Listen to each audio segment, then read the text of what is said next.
Prime Minister Mark Carney had said that his country deserves respect from the United States and will only enter trade and security talk with the President Donald Trump on our own terms. Speaking exclusively to the BBC as the polls were closing, Carney said that he would only visit Washington when there was a serious discussion to the heading of the respected trade talks with the Canadian sovereignty. Also, Carney and Trump have since spoken and agreed to meet in the near future, according to the Canadian Prime Minister's office. Also, the leaders agreed on the importance of the Canada and the United States working together as independent sovereign nations for the mutual betterment. Also, Trump, who has said to congratulate the Carney on the election since Trump's re-election to the White House, the United States President has repeatedly mentioned making Canada the 51st state of America, and earlier on Tuesday this was reiterated by the White House on Tuesday.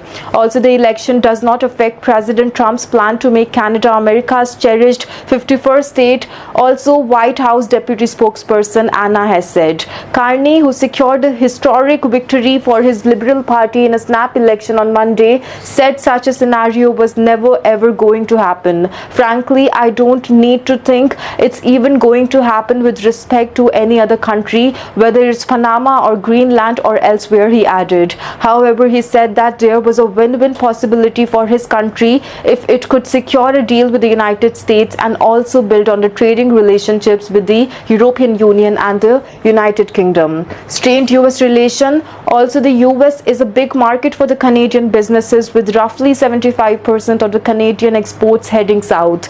Also, Canada accounts for much of a smaller 17% of US exports. Canada is also America's largest foreign supplier of the crude oil. America's trade deficit with Canada, expected to be $45 billion in 2024, was almost driven by the US energy demands.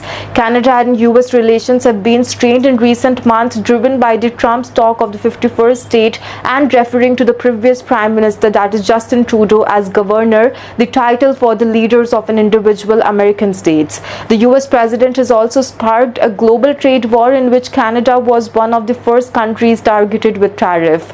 Trump has partially imposed a blanket 25% tariff on various Canadian goods, along with 25% import taxes on all aluminium and steel imports, but has exempted products covered by a United States, Canada and Mexico trade deal known as USMCA. Also, the Canada has retaliated with some Canadian $60 billion that is worth of tariff on the United States goods. Carney said talk with Trump would be on our terms, not on their terms.